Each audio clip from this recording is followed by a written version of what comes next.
Então, a aula já está sendo gravada, né? Hoje a nossa aula de risco, gesto e marca, do dia 17 de dezembro de 2021.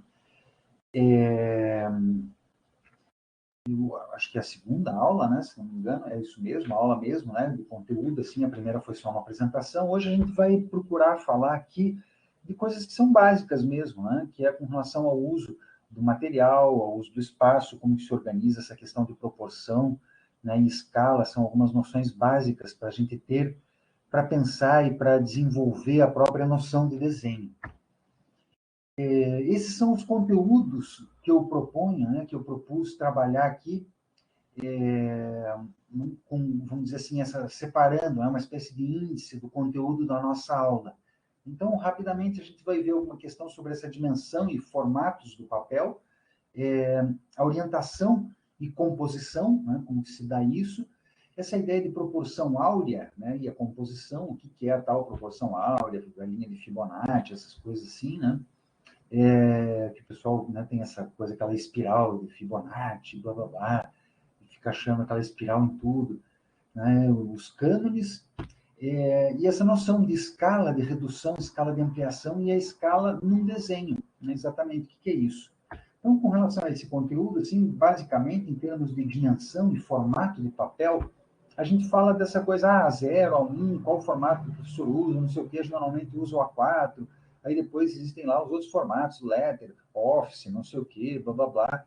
Né, se a gente for pegar lá os formatos oficiais, entrar lá no Word, por exemplo, né, e ver os formatos, a gente vai ver que tem vários formatos, mas tem o A4. O A4 é o que, esse sistema aí que a gente tem, né, de acordo com as normas que estão em vigor aqui no Brasil. Né? Então, a gente trabalha com essa ideia, né, do papel A0, né, vamos dizer assim, que é um formato que tem aí, quanto que é, 841 por 1189. Se a gente cortar na metade, a gente tem um A1. Se a gente cortar na metade, a gente tem um A2. Se a gente cortar na metade, tem um A3, o A4, A5, A6 e assim subsequentemente, certo?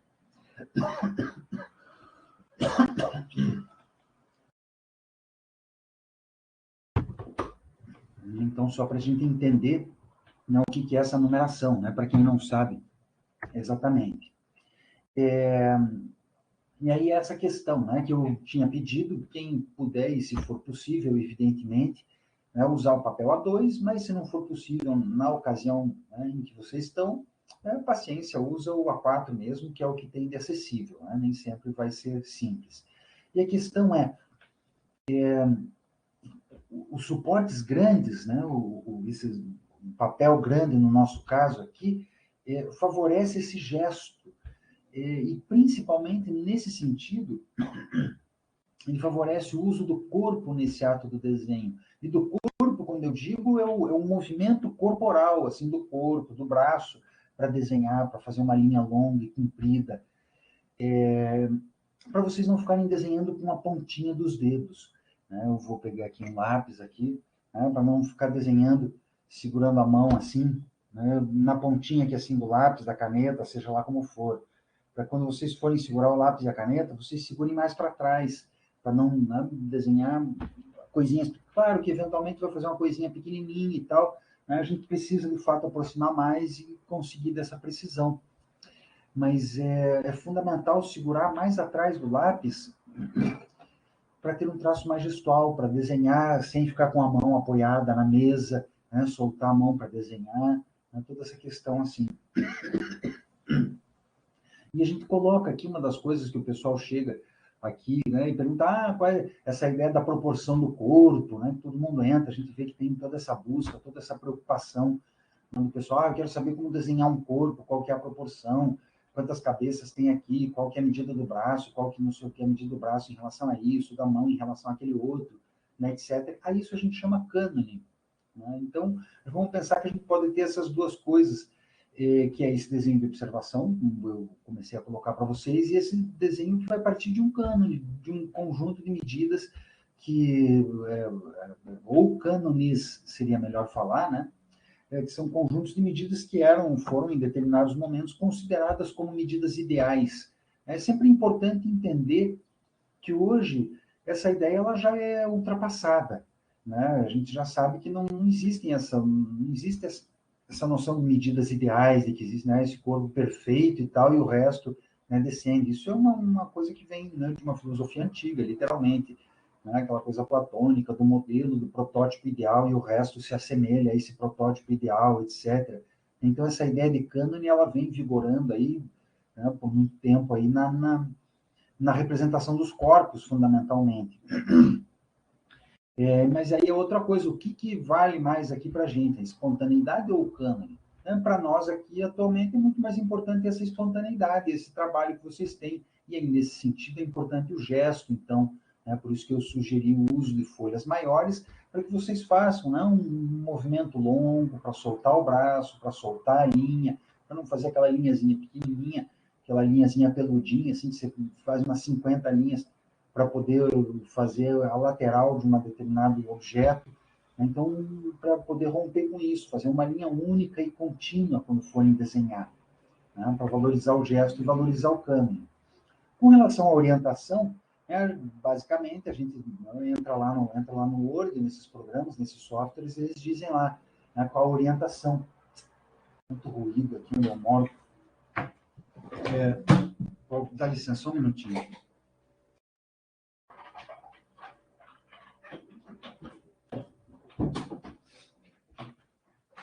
Pronto, assim, acho que pelo menos reduz os ruídos, ficar quente aqui, mas que é portrait e landscape. Né? Portrait é retrato, landscape é paisagem, né? Traduzindo assim. É um desenho do Delacroix. Normalmente isso aí era feito como estudo, mas percebam como ele tem uma preocupação estética, né? Não é simplesmente ali o estudo, mas nesse momento o desenho ele funcionava, né, para as pessoas como estudo. Mas então vamos pensar essa ideia do retrato, né? O retrato aqui do Courbet, um outro retrato aqui do Muncha, e paisagem. Vamos pegar aí as paisagens do Canaletto, que são essas vistas, etc. Que é essa própria ideia da orientação vertical do corpo humano, né? Da pessoa, da figura humana, e a questão horizontal do horizonte. Né? Então, a gente está enxergando uma paisagem, né? Então, entre essa questão do horizonte sendo colocada aqui, a paisagem, né? Do William Blake. O Munch é ótimo, eu acho ele um grande artista, eu adoro Art Nouveau, assim, toda essa produção da Art Nouveau, no final do século XIX, começo do século XX, eu acho absolutamente magnífico, assim. É um estilo, né, que ficou meio, assim, meio para lá, assim, na história da arte, porque é um estilo muito burguês e tal, né, mas eu acho belíssimo, assim, Art Nouveau, sou um grande estudioso disso. Aqui ainda. Então, eu já começo a brincar que o Blake é grande, né? O Blake é fantástico, né? Eu até trouxe lá aquela imagem lá do Blake na aula anterior aqui, né?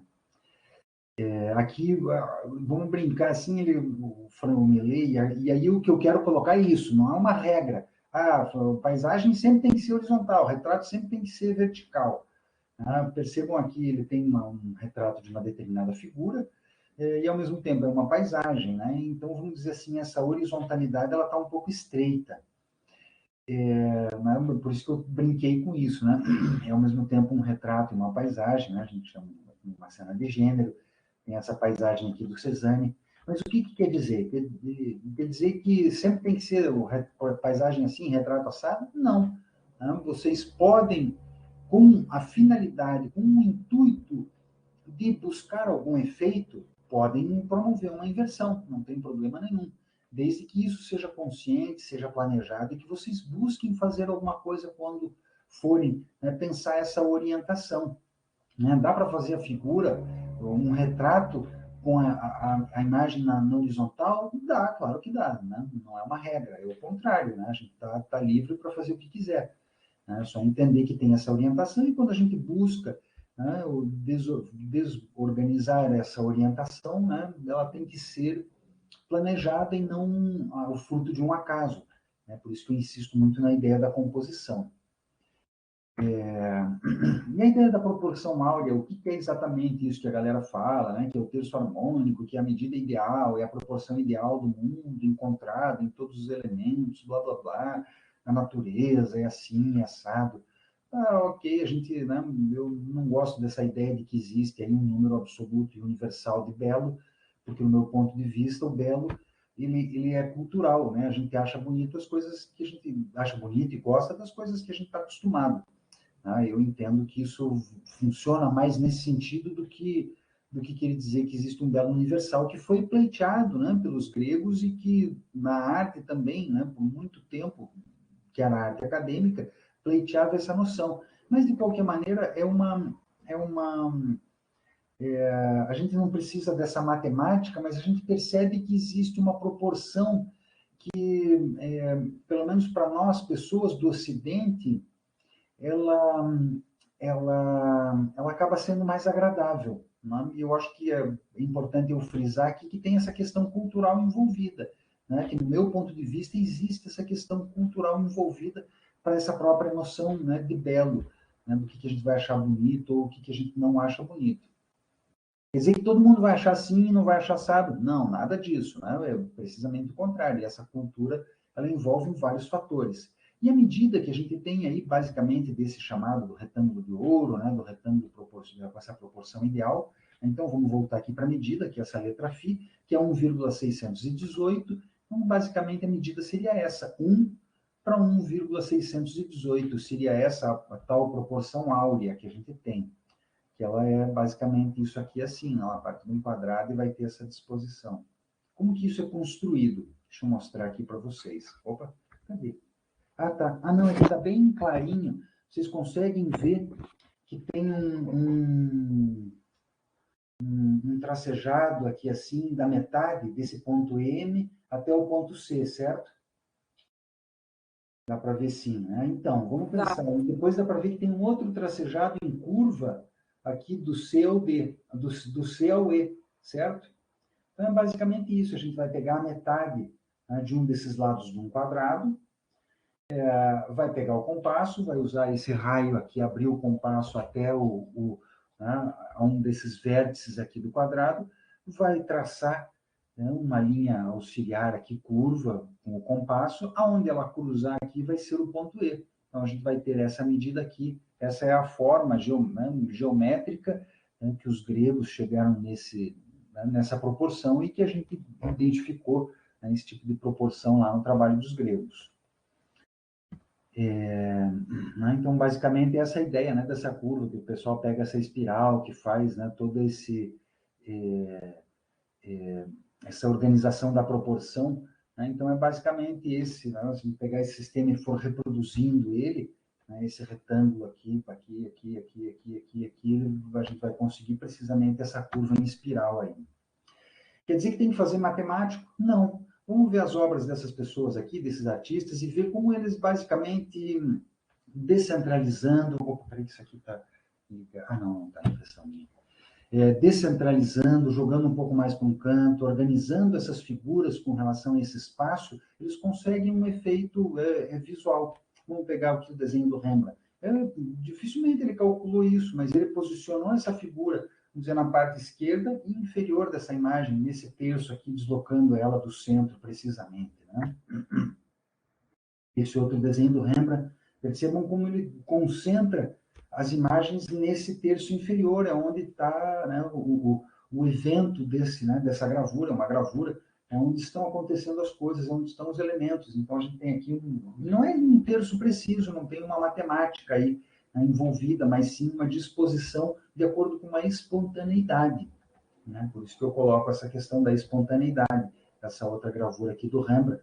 Né? Vamos ver como ele organiza a figura aqui, uma de um lado, como ele joga, né, o peso dessas duas figuras aqui, né, a figura deitada, deixa eu aproximar um pouco aqui, né, a figura deitada contrabalança com o peso desse elemento aqui visual, né, dessas rochas que estão no primeiro plano, né, então ele modifica elas de posição para dar esse tipo de efeito. Que esse estudo aqui do Van Dyck, né, como ele posiciona as cabeças na folha, né, das duas meninas lá, as filhas do rei, estavam fazendo um estudo, provavelmente o rei contratou, né, o Van Dyck lá para fazer o retrato das filhas, ele fez aí, então, alguns estudos, né, das filhas e vejam como ele dispõe, né, então, essas figuras aqui no espaço, né, coloca a figura aqui, joga uma sombra no fundo para dar ênfase, né, jogar essa figura aqui para frente. A mesma coisa aqui, a outra menina também dispõe na parte inferior, joga essa sombra abaixo aqui onde ela estaria projetando. Outro desenho aqui do Canaletto, né, uma aquarela, percebam como ele concentra os elementos numa parte, num terço aqui inferior, né, onde estão acontecendo as coisas, as figuras, executando as suas ações, né, os objetos, né, o cachorro, as pessoas, as mulheres ali carregando as coisas, as tinas, né, a vista ali daquela cidade, concentra o peso aqui né, nessa metade esquerda da imagem, né, nesse terço esquerdo da imagem, né, perdão, né, ele tem esse peso da imagem aqui acima. Percebam esse outro, né, aquarela aqui do Guardi. Né? Vejam como ele faz um jogo sempre com terços, ele não tem a coisa concentrada aqui na parte central da imagem. Vejam como há um canto aqui, algo sim importante na parte central. E como ele dispõe, né, em princípio, essas figuras do primeiro plano aqui nesse terço inferior, e aí ele joga aqui a igreja, né, a fachada da igreja deslocada para um dos terços, o outro final lá da igreja, para onde vai o ponto de fuga, deslocado no outro terço. Esse outro desenho do Goya, a mesma coisa, né? Percebam como ele concentra essas figuras, né, na parte inferior para, né, provocar um determinado efeito mesmo, né, de isolamento, deixar essas pessoas sozinhas nesse espaço, todo esse espaço grande, vazio, né, e aterrador em cima das figuras. Né? Então, como que ele joga com essa questão do espaço, né, de colocar figuras numa condição vertical, né? Então, é possível fazer isso. E entender essa ideia do cânone, né, que o pessoal busca, né, o cânone, vamos indo já para esse assunto, né, que o cânone é essa base que procura organizar uma objetividade na representação humana, né, na representação das figuras.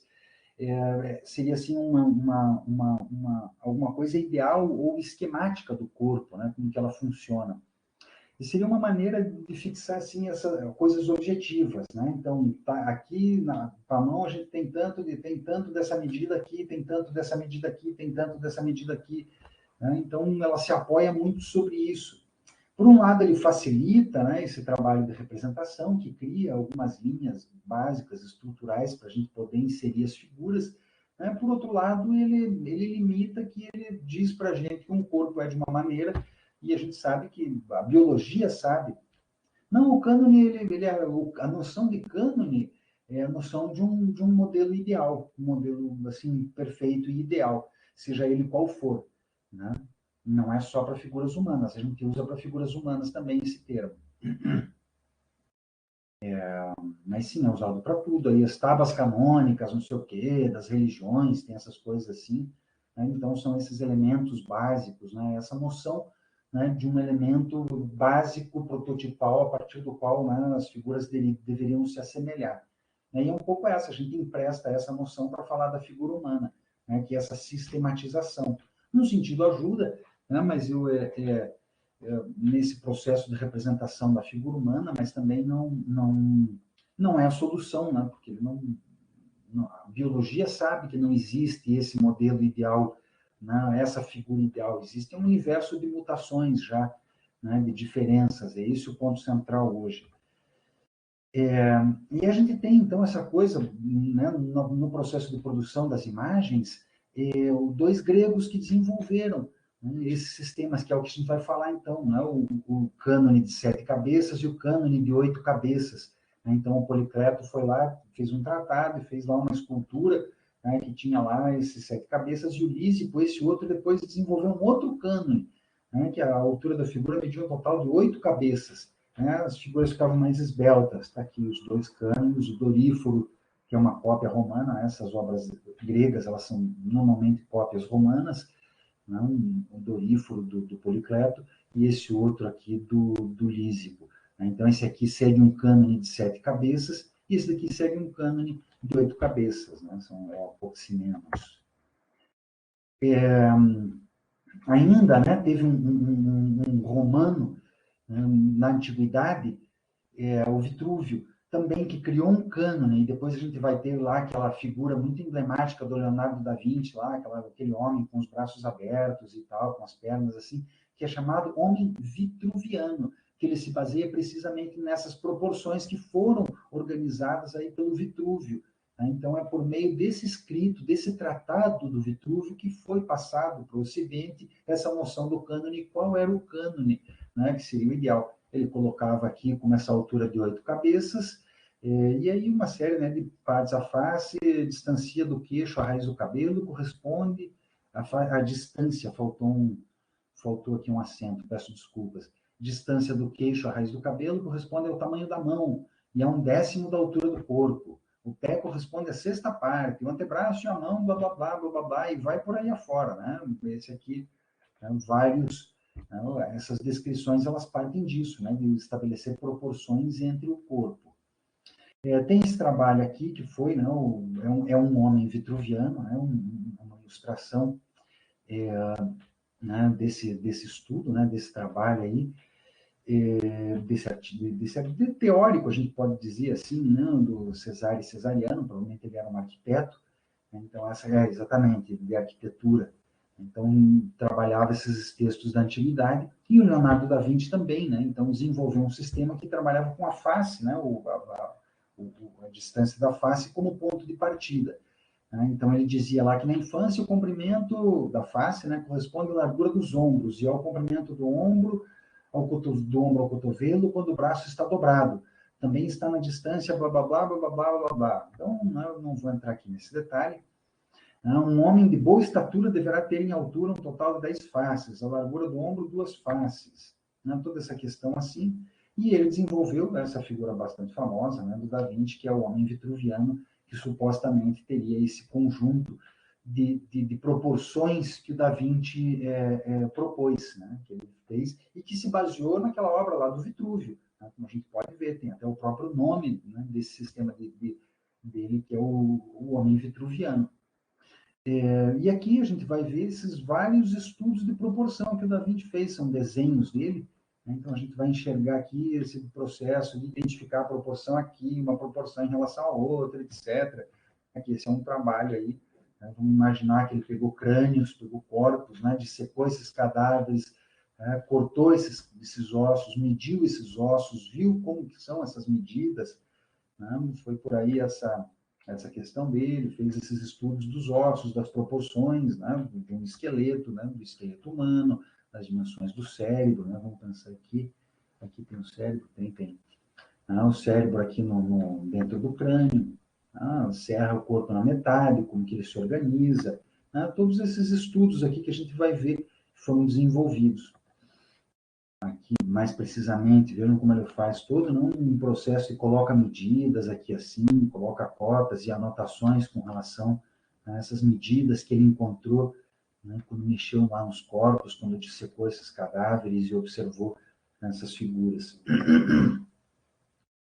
Tem esse trabalho aqui também muito peculiar, que eu acho que aí ele já desde o começo ele desmancha um pouco essa ideia, né, do cânone perfeito, que era um trabalho científico, né, De Humani Corporis Fabrica, era de um médico, Vesalius, Andreas Vesalius. Ele é um livro também lá do Renascimento, lá desses primeiros livros, e era um livro de anatomia, era um livro para a medicina, era um livro de anatomia. E o que esse cara fez? Por uma sorte dele, ele teve acesso a crânios de pessoas de etnias distintas, de lugares diferentes do mundo. Então, esse é considerado assim como o primeiro trabalho de estudo etnográfico. É uma pessoa que pegou pessoas de etnias distintas e registrou esses crânios, né, esses formatos diferentes dos crânios. E aí a gente sabe, né, fica claro, né, já desde esse momento aqui, que não existe um modelo ideal, mas sim existem diferenças a partir, né, de uma espécie. Aqui, então, o trabalho aqui do Vesalius ainda, né, desse livro dele, esses estudos de anatomia, está aqui lá, bastante bem humorado, aqui a caveirinha aqui assim, né, com a mão assim pro lado, lamentando, triste ali com a vida, etc. Aí ele brinca com tudo isso. Essa aqui é muito peculiar também, lá, a caveirinha pensativa, né, como que ela, né, segurando lá a caveirinha do amigo, né, que já tinha ido embora. E aqui esse outro livro aqui também, né, que a gente vai encontrar essa presença, né, da caveira, que é a Dança da Morte, né, do Hans Holbein, né, que vão ter aí várias dessas caveirinhas que vão né, que carregam as pessoas para a morte, né? E todos iam, né? Cadê esse aqui? Não, aqui cortou o nome das pessoas, né? Mas tem os nomes, assim, de quem que ele está levando para a morte, né? Aqui essa outra aqui também, né? Então a gente vai ter essa questão da caveira, né? Do corpo humano, das proporções do corpo humano bastante presentes, né? Até né? Nos afrescos e tal, e recentemente, né? Na cultura popular mesmo, essa presença, né? Da caveira aqui no corpo humano. Da caveira e do corpo humano. Vamos pegar aqui, falar um pouco sobre essas noções de escala, né? A gente está falando em dimensões e proporções, vamos falar um pouco sobre a ideia de escala. Entender, então, que a gente tem escala de redução e escala de ampliação, certo? Vamos pensar aqui, a gente tem uma escala de redução, é uma planta de uma cidade que do Leonardo da Vinci. Se ela existiu ou não, não lembro, né? Mas é uma planta de uma cidade, né? Não sei bem isso, né? Não entrei em detalhes sobre esse desenho para saber, né, se foi uma cidade que ele inventou ou se foi uma cidade que ele registrou de fato, né, a planta dessa cidade. Aqui, uma escala de redução, a gente tem lá o UFO, né, aqui em Uberlândia, etc. Né, tá aqui, então, uma escala de redução, quando eu pego lá o Google e enxergo a imagem aqui de cima. Então, tem uma escala de redução. Né, mais uma vez, aqui, a igreja lá, né, do Nossa Senhora do Rosário, lá no Preto, a gente tem lá o projeto, é uma escala de redução. Vejam isso daqui, ó. Esse elemento aqui, aqui não está dizendo quanto que é, mas essa aqui é a escala. A gente já vai ver. Se não me engano, isso aqui é 1 metro. Tá? Cada uma dessas barrinhas aqui horizontais corresponde a 1 metro. Deixa eu verificar no próximo para ver se é isso mesmo. Tem essa outra aqui. Aqui, essa aqui diz exatamente, ó, cada uma das barrinhas corresponde a 1 metro. Então, ou seja, é uma escala de redução. Ele está dizendo que 1 metro é equivalente a essa medida aqui nessa planta, nesse desenho.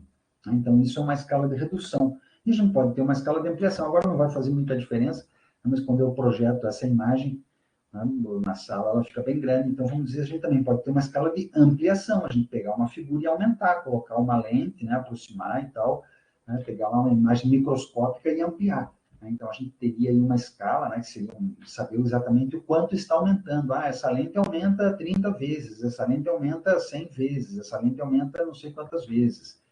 Né? E a própria escala de um desenho, entender essa ideia da escala como uma graduação no desenho, que pode ser tanto uma graduação visual, né, em termos de dimensão, como uma graduação visual em termos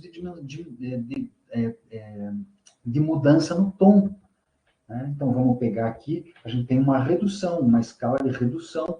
A gente pega essas primeiras casas aqui que estão, né, esses primeiros edifícios que estão mais próximos aqui da vista do canaleto, eles têm uma determinada dimensão, na medida em que eles vão se afastando, né? Então a gente tem uma redução, então a gente tem aqui uma escala, né, que reduz. A mesma coisa os barcos, né? O que está aqui na frente é maior, o que está lá atrás fica com uma dimensão menor.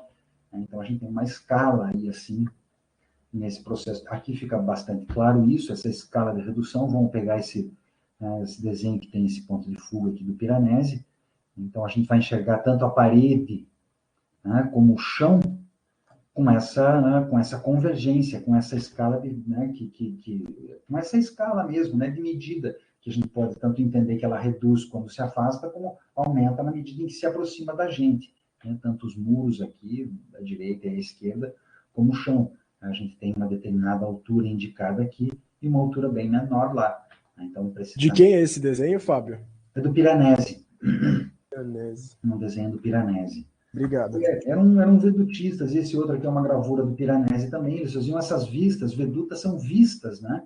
Então, esse aqui era um vedutista, que a gente chamava, né, que faziam as vistas lá da Itália. A gente vê essa escala aqui, né, dessas ruínas, né, romanas, etc., que era para quando os ricos ingleses, né, e, sei lá, do norte, lá das famílias monárquicas do norte, queriam fazer né, como é que se diz? Né, fazer turismo ali, se aumentar a sua cultura, né, melhorar a sua cultura ali, viajando pela Itália. Então, eles vendiam essas gravuras, esses desenhos e pinturas, né, para essas pessoas. E aí o Piranesi era um dos que fazia isso. Né? Então, a gente vê precisamente essa noção de escala aqui nesse muro, né? Como fica aqui um muro bem alto, a gente vê as pessoinhas aqui, o tamanho delas são pequenininhas, né? Então, um muro bastante alto, e como a gente vai tendo essa redução, né, da dimensão. Então, a gente também, né, vai entender que existe uma graduação, né, que a gente também pode chamar isso de escala. Né? A mesma coisa aqui, esse outro do Piranesi, né, esse aqui até fica bem interessante, porque são várias portinhas, né, que em princípio são do mesmo tamanho, né, mas essa ilusão que ele cria para a gente, né, de perspectiva, de visão, de profundidade, então vai ficando cada vez menor e vai diminuindo também a largura, né, não só a altura. Conforme vai ficando mais afastada, uma portinha ela vai ficando cada vez mais estreitinha, ou melhor, a gente vai enxergando ela cada vez mais estreita, porque a gente tem essa escala aí nesse processo. E era isso. Acho que é este. Eu vou encerrar já essa gravação, que já deu meia hora.